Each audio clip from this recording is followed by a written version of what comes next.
Okay, so here I am. I don't know what I'm doing. No one's here because no one knows that I'm here. So I have to figure out how to tell people where I am.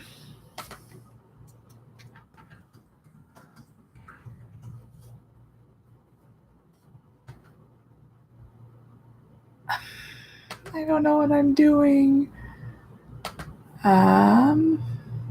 There should be a link, right? Like there's got to be.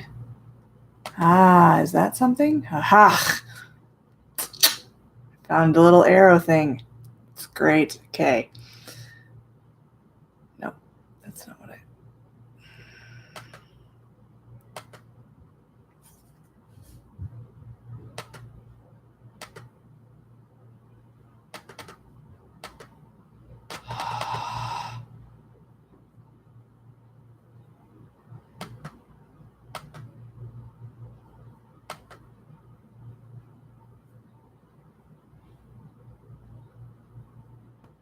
I am so bad at this. This is impressively horrible.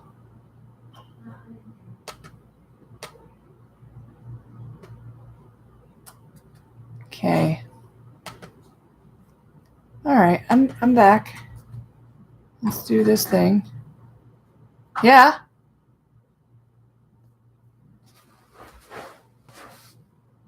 Okay. Hold that thought.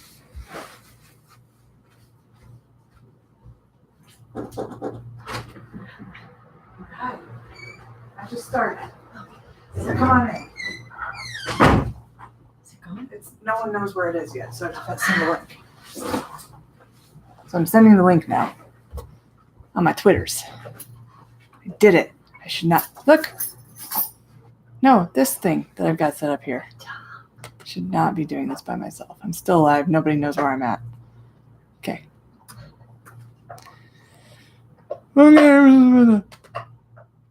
Okay, so I just tweeted now, and my producer's over there, and we're gonna have to edit all of this out. This is crazy. This is just crazy times. I am live. It went later when we do the thing and post it on. I don't know what I'm saying. I think I know what I'm saying. So, no one's here. So I feel very much like Jeff Goldblum in Jurassic Park right now, where he's like, oh, and she just left a moving vehicle, and who knew she would do that? Because now I'm in the car by myself talking to myself, and that's chaos theory. So that's where I'm at right now.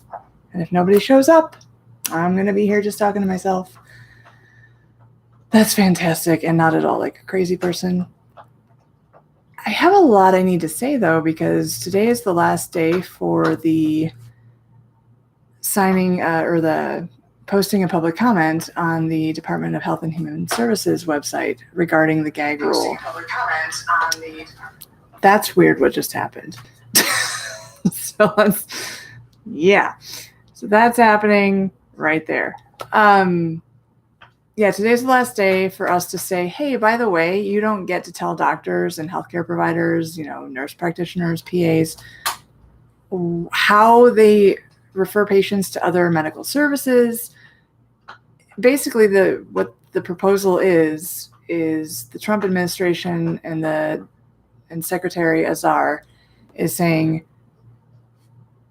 we're going to just make it so that healthcare providers can't say the word abortion. And if they do, then we're going to take their Title X funding. And Title X funding is important because it's federally subsidized funding for different forms of contraception, reproductive health care, STI testing. Title X funding helps hundreds of thousands of people in this nation get the health care they need, specifically reproductive health care. And now what the Trump administration is saying is that we're going to tell healthcare providers that they can't use the word abortion. And if they do, we're taking away Title X, so none of those people get any services because we're taking away the funding because they said abortion. It's crazy times. I don't get it. So it'd be nice if everybody went to the website and posted a comment saying that you oppose that interference of the government into the patient-doctor relationship, that would be fantastic. I have a very severe itch right now to go onto Twitter, and I shouldn't do that because I'm doing this thing. And if I multitask, bad things will happen. I don't know. Nobody's here. Joy's here. Hi, Joy. Joy said hi to me, so I'm saying hi back. And I think that especially feeling so powerless, especially feeling like there's nothing that we can do, there's so much we can do. Now, maybe what we do doesn't turn out the way that we want, but that doesn't mean that we shouldn't do something. And we should always do something. We should always act, because not acting is a self-fulfilling prophecy. You know, it's like I don't vote because my vote doesn't count. Well, you know what? If you don't vote, your vote doesn't count. That is very true. But if you vote, who knows what happens? Like, good things can happen. Your candidate could end up winning, and then you have somebody representing you that truly represents you, and good things will happen.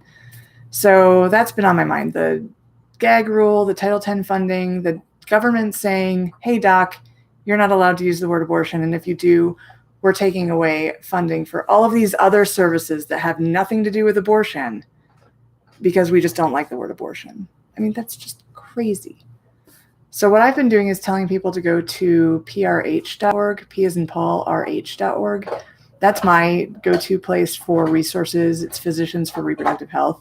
Right on their homepage, they have a link to go to the Department of Health and Human Services and post a comment.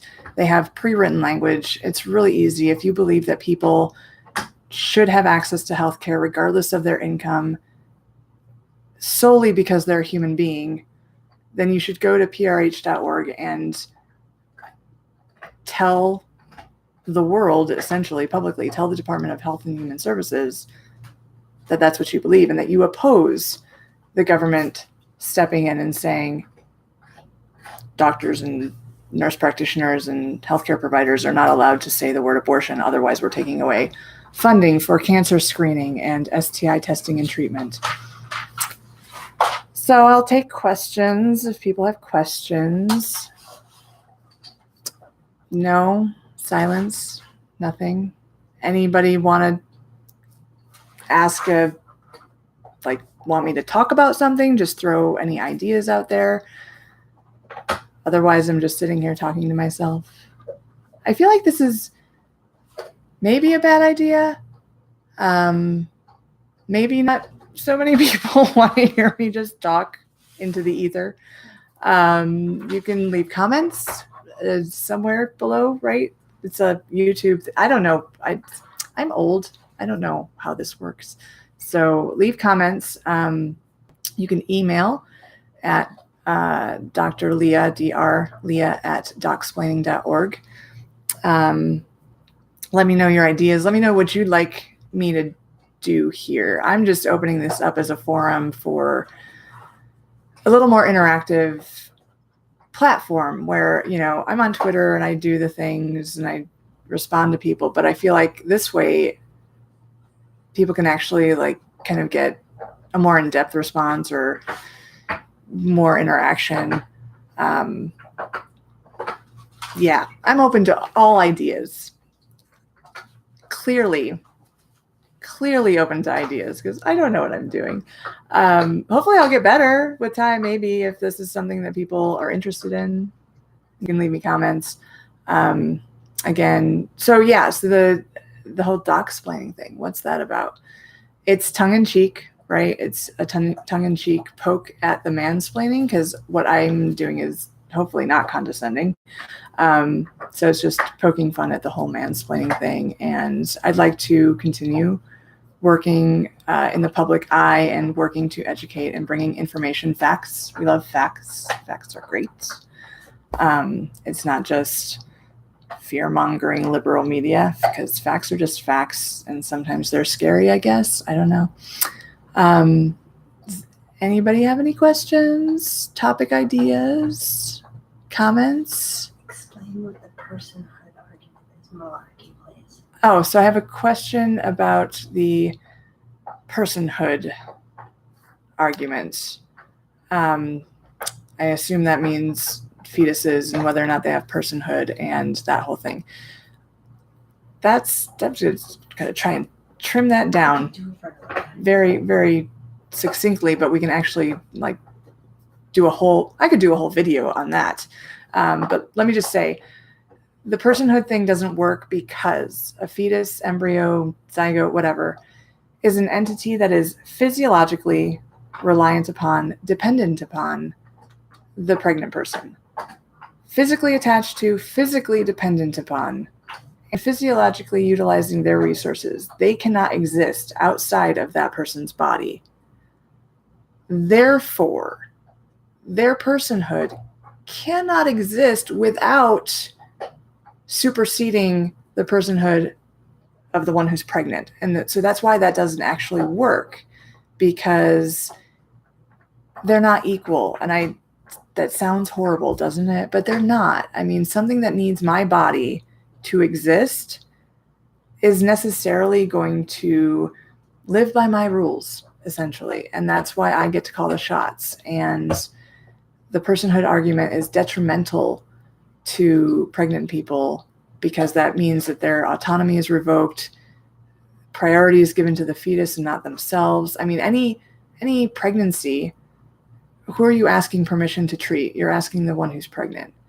If there needs to be fetal surgery, you're still asking the one who's pregnant for permission to do that surgery. You have to go through literally the person who's pregnant in order to perform fetal surgery. So I have a question. How do you talk to people in everyday life if they're undecided about abortion? I tend to get angry, but I want to engage more thought. It's a great question. How do you talk to people about abortion? That can be very, very heated. It can be very, polarizing. How do you talk to people about that? My go-to rule is, and now let's remember I live in Utah, so I'm surrounded by a lot of people who don't like that I provide abortion care, and I have to talk to them about it. So my go-to thing is you always center it back on the one who's pregnant. You really can't go wrong when you remember that there's someone who's pregnant. They're probably already a parent. They're parenting other children. They have bills to pay. They've got a job. They've got things to do. Maybe they have health issues that pregnancy will make worse. And it's really up to them whether or not they continue a pregnancy. And so I always bring it back. People tend to focus, and it's very easy to focus on the fetus, the pregnancy. I use the term pregnancy just as a catch-all.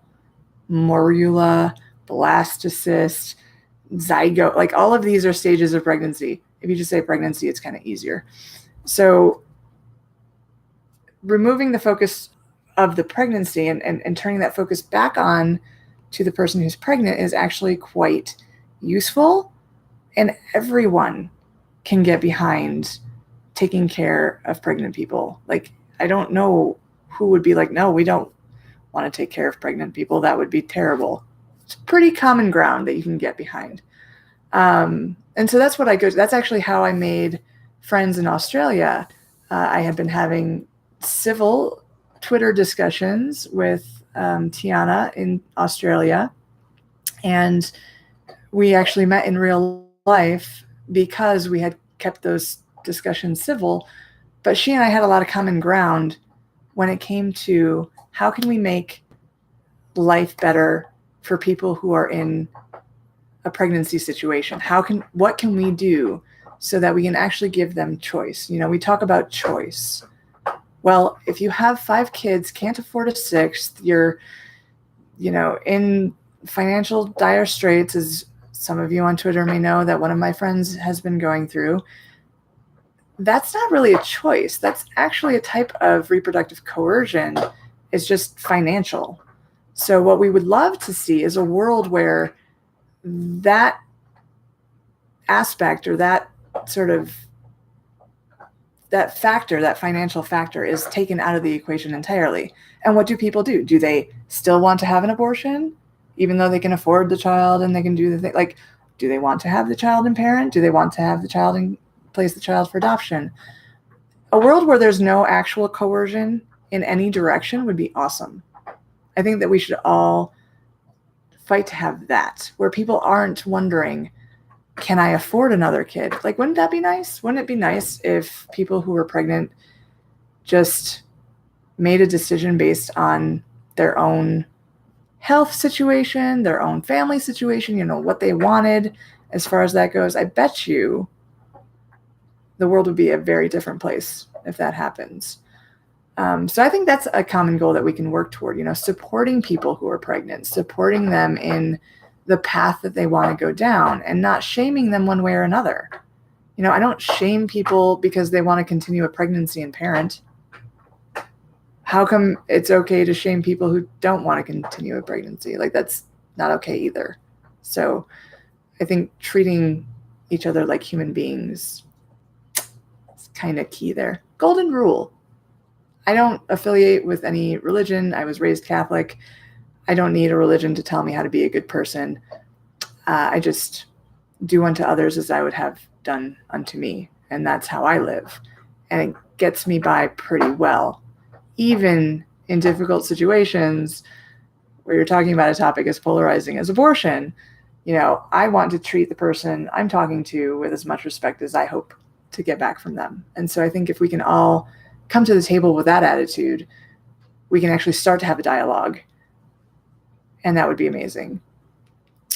And yeah, but I think I should do an actual just sort of episode video maybe where I lay all of that out, because it's a pretty complicated topic, the personhood thing, the how to have the tough discussions.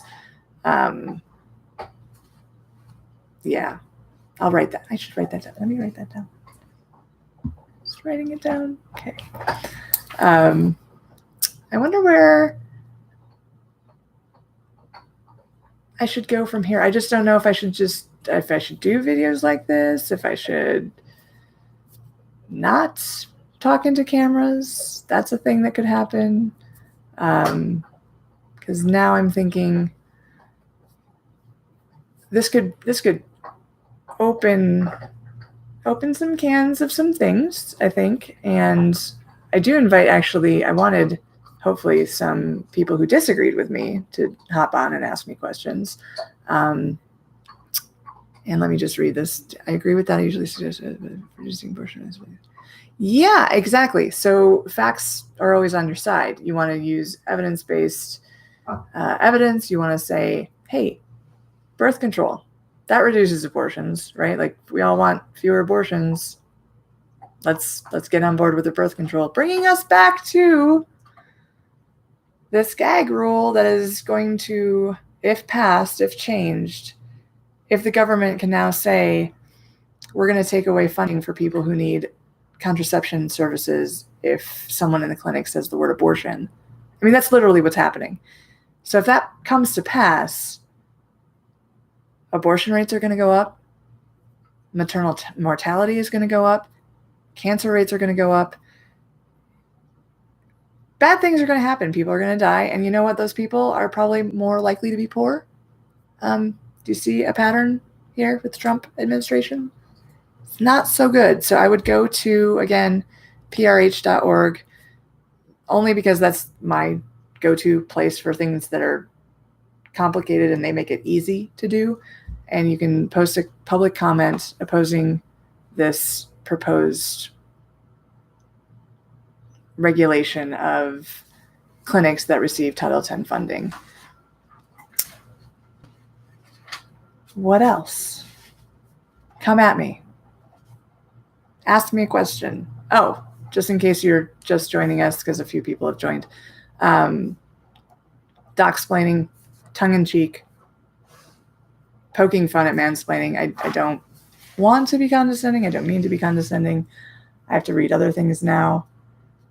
Oh, good question, Joy. So maybe you all can tell me.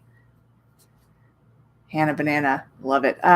Maybe you all can tell me what would be a good time to do this. If I did this like twice a week, I'm in mountain time, but like I can try to do things more conveniently. Like, what time of day would be good to throw this out there as a thing?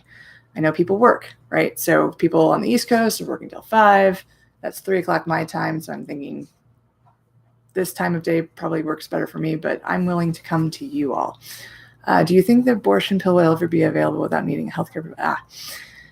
So the abortion pill being mifepristone, not, I repeat, not Plan B and not ulipristal. Those are contraception morning after pills. So the abortion pill is actually an abortifacient, mifepristone. The morning after pills, Plan B and ulipristal, are not abortifacients, but they help prevent pregnancy from happening if you've had unprotected sex. Let me just throw that out there. Do I think that mifepristone, the abortion pill, will ever be available without needing a healthcare provider to provide them? Hard to say. I think it is a little ridiculous that I have to watch someone swallow this pill in a surgical center setting due to state law. That's a little much. Do I think it should be over the counter? I don't know. It is super safe, but I really can't think of a reason why not. The argument is, what if someone gives it to a pregnant person who doesn't want to have abortion? I mean, obviously that's scary, but people still get GHB and do horrible things to people. There are risks to everything, right? I can say I don't think it requires a doctor watching someone swallow the pill. I don't think it requires a doctor being in the room. I don't think it requires a doctor. I think this medication is perfectly administrable by other healthcare providers that are not doctors, as long as they have prescribing capabilities. It's a progesterone receptor blocker. So you have to have progesterone receptors for it to do anything in the first place, right? So you can't overdose on it. A man could take it. I don't know what would happen, but probably nothing. So it's a super safe medication, though someone who's pregnant and doesn't want to end the pregnancy, it would be very dangerous for them to take, obviously. Well, thanks, Russell. I appreciate that. I'm just freaking out in my brain space right now because I don't know if this is a good idea. So I appreciate the support. And should I oh yeah. So since I don't know what I'm doing, what are your guys' thoughts about people taking these videos and editing them? Is that a thing that people do, or is that generally not a thing that they do? Should I be worried about that? I don't know. I don't know if I should be worried about that. Should I be worried about that? If y'all can help me, that would be great. Because again, open to comments, open to help. I would love to have feedback. Future topics. What should I talk about? You're welcome, Hannah. And do OBGYNs? Oh, OBGYNs circumcise babies all the time. All the time. I trained to circumcise babies. I don't do them anymore because they're not medically necessary and the patient can't consent. So I morally object to performing circumcisions. So I don't do them. But yes, OBGYNs are trained generally to do them. Otherwise, pediatricians are often trained as well. It depends on kind of where in the country you are as far as who does them more. Let's see. Now I have to read. That takes away from things a little bit, so I apologize. I hope that you see it. You all can see the chat, right? Or is that just that? Okay, I'm getting a nod from folks in the room that you can see that I'm reading things. Okay. Right? So Naha 8 says, denying poor people control over their reproduction is a fantastic way to keep them in poverty. It really is. It blows my mind. I don't understand. So no one wants to be poor. No one wants to be poor. No one wants to be on welfare. If you ever hear anybody who's like, oh yeah, they're just lazy, they're on welfare, that's not true. Being on welfare sucks. Being poor sucks. No one wants to be poor. So that is a myth that keeps being perpetuated, and it makes me crazy. Like, we gave people the support that they need because chances are we've already systemically oppressed them to be in the situation that they are at the moment. If we just gave them a little help, they would be able to support themselves and get out of poverty and get out, like, so much would be improved in everybody's lives if we just supported each other. Content, it was hard to, Russell, you're right. It's hard to worry about what will happen to content once it's out there. Done a couple of shows, just put them out there. Okay, I'll put them out there and let it go. That is good advice. Thank you, Russell. No, I have to, if there's something that I need to do, it's put things out there and just let go.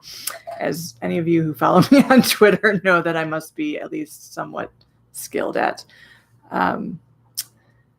Thanks so much. Yes, no. I appreciate that. I'm one of a kind. You're going to make me read on paper now. All right. So, okay. Logistics. What works? Do you want to tweet questions? Do you want to chat questions? Because I'm not on the Twitter now. I would have to switch screens, and that can be cumbersome. But I have people that could help me. If you want to tweet questions, or if chat works, again, open to suggestions, comments, down, topic ideas. Leah, get off the stage. Whatever you want. Like, I don't, like, look at my hair. It's a mess. So this is my reading chair, by the way. I'm sitting in my reading chair. I love this chair. There's some nice, fun books over here. Lots of books. That goes on. But okay, you didn't come here to see my books. So, but I love this chair. Just FYI, this is a personal space for me. So welcome to my personal space.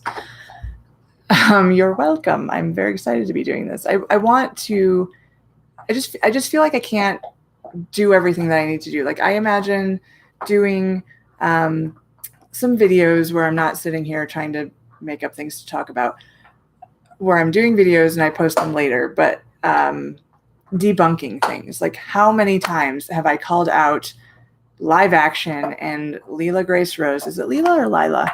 I don't even know.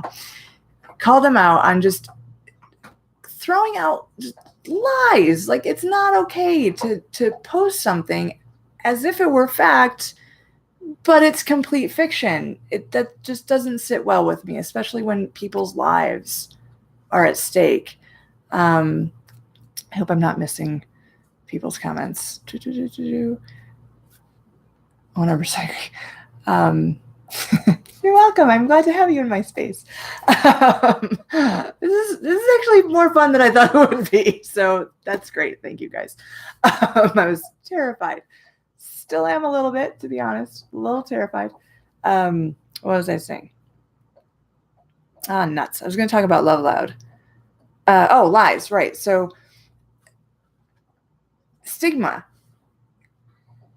actually costs people their lives. So I just went to Love Loud Festival in Salt Lake City, put on by Dan Reynolds and the Imagine Dragons, and supporting a lot of foundations that support LGBTQ youth and helping to reduce the abominable rate of teen suicide, especially in Utah. It's the highest teen suicide rate in the nation, coinciding with the LDS Church's policy against LGBTQ people and their place in the church, coming together in what should be a loving space and an accepting space, and rejecting stigma, because stigma kills people. We see it in teens. We see it in LGBTQ teens at a higher rate than other teens.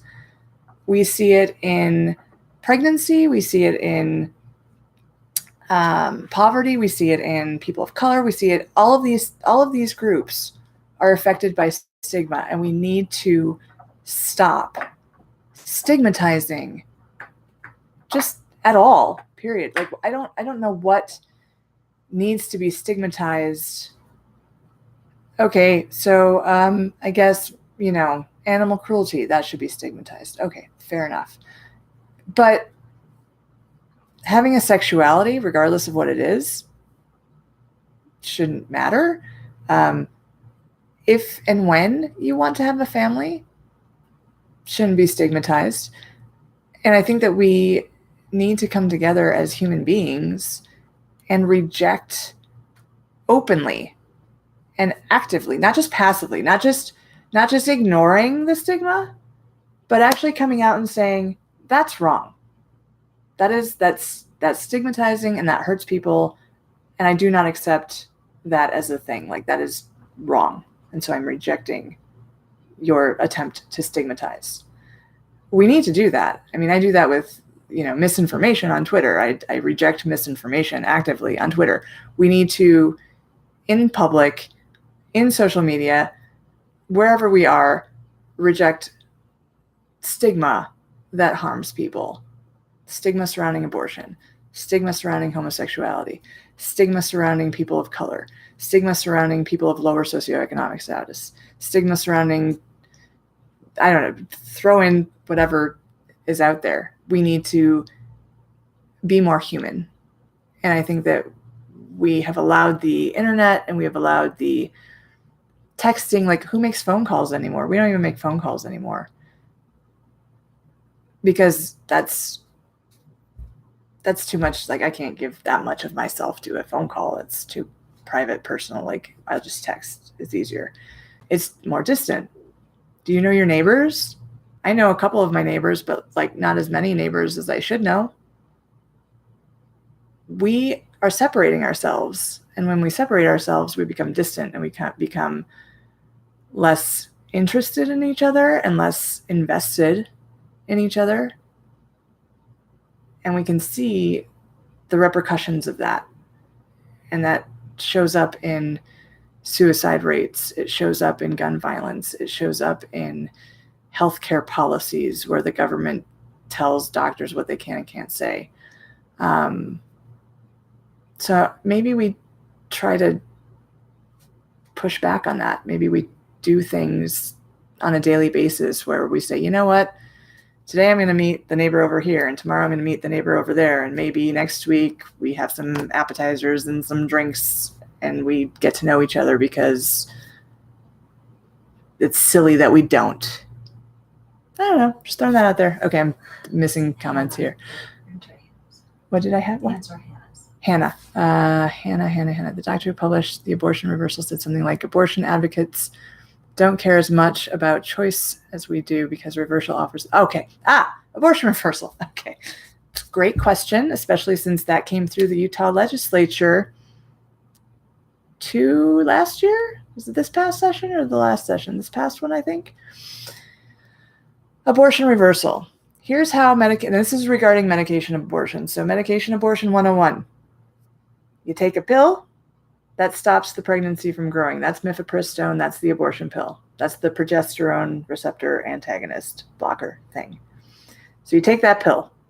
24 hours later, you use another pill that's called misoprostol, and that starts the uterus to cramp and push out the pregnancy that has already stopped growing from the mifepristone. Okay? That's medication abortion 101. Now, what we're being told, I'm being told that I have to tell my patients is, hey, if you change your mind mid-abortion, don't worry. We can just reverse that. We can just reverse it. Here's the problems, plural, with that. One, there's no scientific evidence to support that I can actually say that with any sort of confidence and be correct. This idea came from a publication based on 6 case reports. 6. No one in medicine is going to change their practice because of a result that came out of 6 cases, 4 of which succeeded, meaning the pregnancy continued.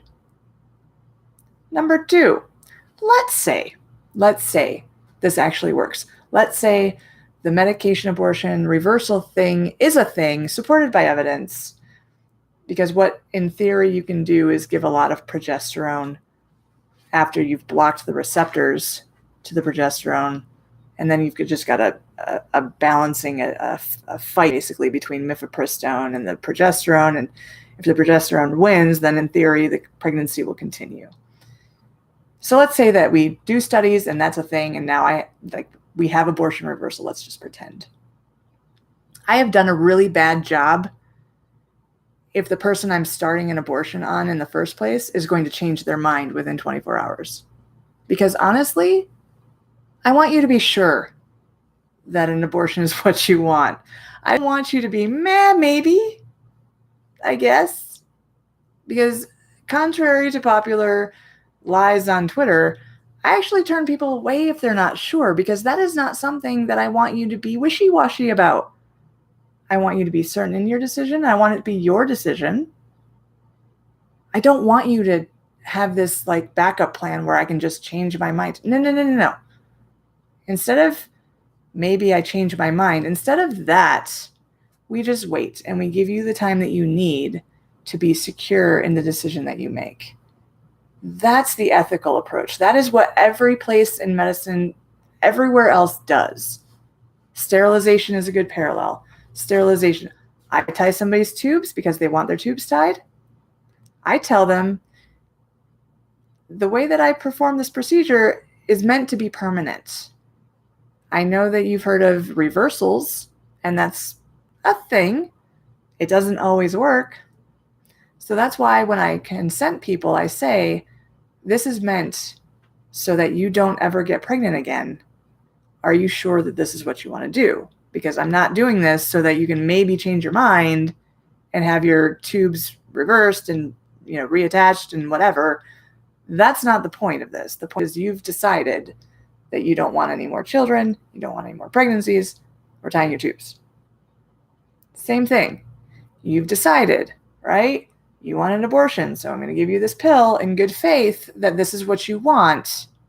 For sure. And that's just the ethical way to practice medicine. I hope that answered the question. Okay.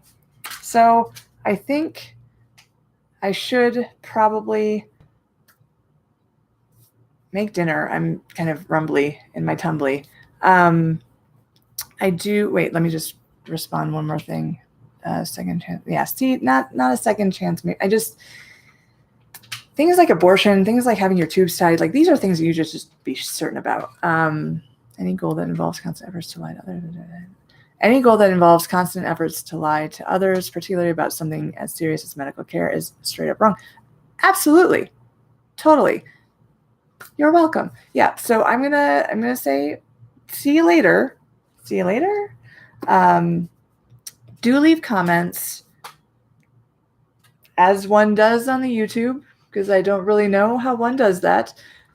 I'm gonna have help looking at the comments. Do subscribe, please, because then I can do more of this and tell your friends to subscribe, because then I can do this more often and it seems like it's doing something and it's effective and yada, yada, yada. Topic ideas, what I can do better, what I should keep doing. This, okay, great, but like, help me make it better. Be part of this, be a contributor, be with me, because I like you guys and I want to do more of this. So subscribe, leave comments, help me out, and I will see you later. Okay, thanks guys, appreciate it.